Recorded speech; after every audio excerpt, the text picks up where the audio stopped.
Hi everyone, it's Kristina from Kristina's Krafts. I am going to show you how to make this dog bone refrigerator magnet. So for this project, you're going to need a dog bone, which I got off of Amazon. I think it was a 36 pack. I can't remember how much it was. You're going to need some either cardstock or colored paper. And then the name that you're going to put on it. I cut this with my Cricut. You could just buy letters to put on there, or you could hand write it on there, but I just happen to have a Cricut, so I cut out the name. You are going to need your paint, which I used this satin acrylic paint, medium gray, E6000, some paintbrushes, glue gun, and I also use a Q-tip, and I'll show you where I use that. I use that with my glue. And you are going to need a magnet. I also got these off of Amazon. They stick really, really good. I am going to start off by painting the bone with my acrylic paint. So what I want to do is I want to make sure that I get all the edges on the bone. So I'm going to start doing all the edges all the way around the bone. Okay, I painted all the way around the edges, and then the next thing I am going to do is I am going to paint the top of the bone. Now this is actually going to be the back side. I decided to paint the whole back side of the bone, even though that's the part that's going to stick on the refrigerator. You're not going to see it, but it'll just make a nice finished project because I do plan on selling these. So I'm just going to get this one coat of paint on the bone, and it's definitely going to need a second coat. So I'm going to paint this and then I'm going to let it dry. All right, my first coat of paint is all dry. So I am going to put a second coat on it, paint all around the edges, and then I'm going to paint the top part of it. All right, so I put a second coat of paint on all the edges and on the top. So that one's all ready to go. Then the next thing that I'm going to do is actually the paper that I have is going to go on the front of the bone. So I'm not going to paint the whole thing. I'm just going to go around the edges.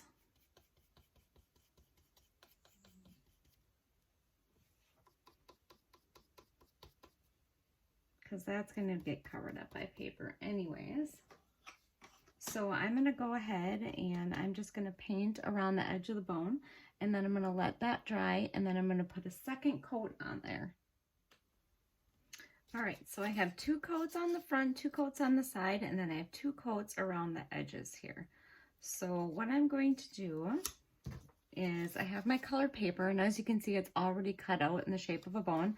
I actually used my Cricut. I was able to get the shape of the bone and put it into my program and cut it out on my Cricut, so I have nice clean edges. But you could definitely hand cut this out, no problem.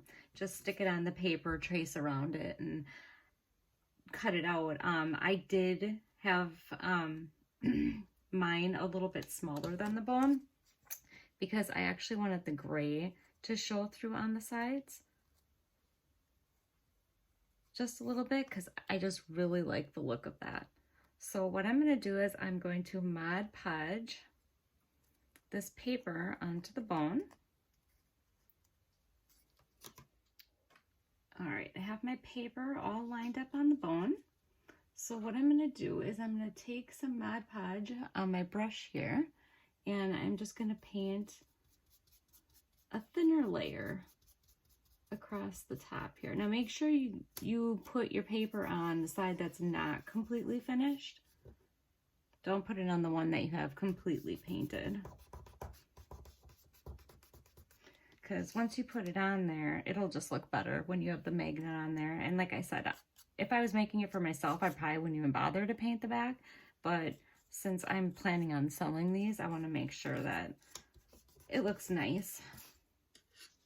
So I just put a little bit of Mod Podge on there, and then I'm just going to continue going down the bone and sticking it on. This does dry kind of quick, so that's why I only do a little bit at a time. Get the extra glue off of there.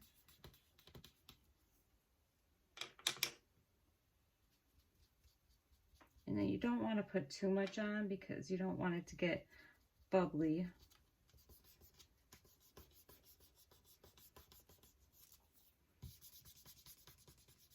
So I just take a little section at a time and glue it on there.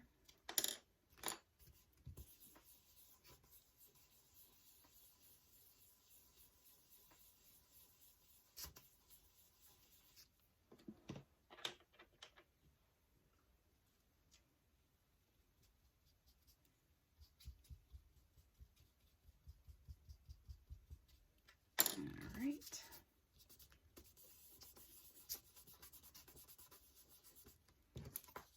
Cut it to the end. Make sure that it's nice and secure. All right, so I have my paper on there. Then the next thing I am going to do is I am going to get my name on there. And I will show you how I do that. All right, here's my name. I have this little piece of mask, it's called. It's basically a transfer tape is what it is. So I am going to get my vinyl lettering, hopefully attached to this little piece of mask, so I can transfer it onto the bone. See? I've actually used this piece of mask once before, so it's not as sticky as it should be.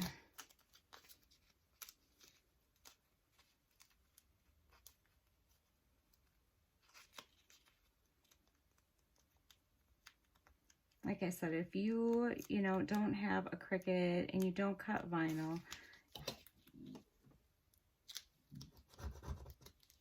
you can always hand write it on there or however you want to do it.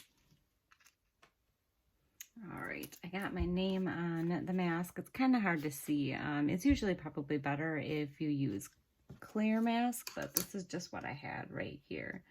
So I'm going to try, it's kind of hard to see, but I'm going to kind of try to line it up in the middle of the bone here. All right, and then you just kind of press it down.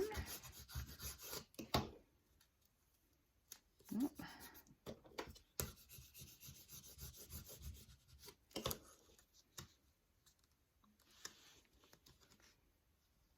Get my letters to stick on there. There. All right, so now I have my name on there.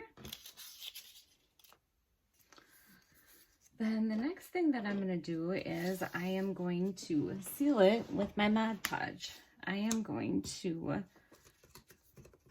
do the front and the back, and then I'm going to let it dry, and then I will show you how I put my magnet on there.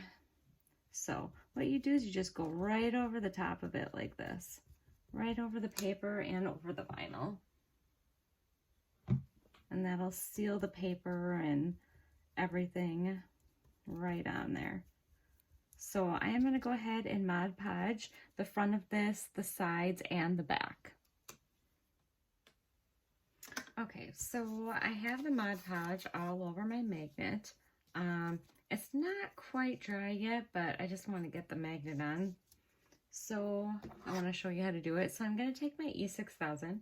Now, the reason for the Q-tip is the E6000, if you've ever used it, it just always wants to just come out of the tube and it just keeps gooshing out all the time.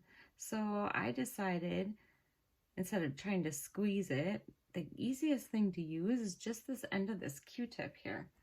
And I'm just going to put some of the glue on here. I want to make sure that the magnet's going to stay on here. So whenever I want stuff to stick really good, I always use the E6000 And then I use hot glue on top of that because the hot glue will kind of put it into place quicker because the E6000 takes quite a long time to dry. So I have that on there. I'm going to do a little dab of hot glue.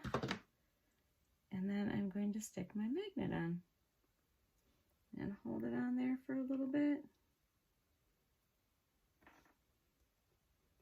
So I've had pretty good luck using the E6000 with the hot glue because the E6000 takes, I think it's 24 hours or something to dry.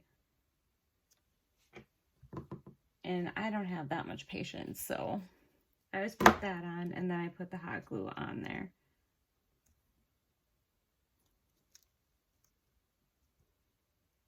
All right. And there you have it. Magnet.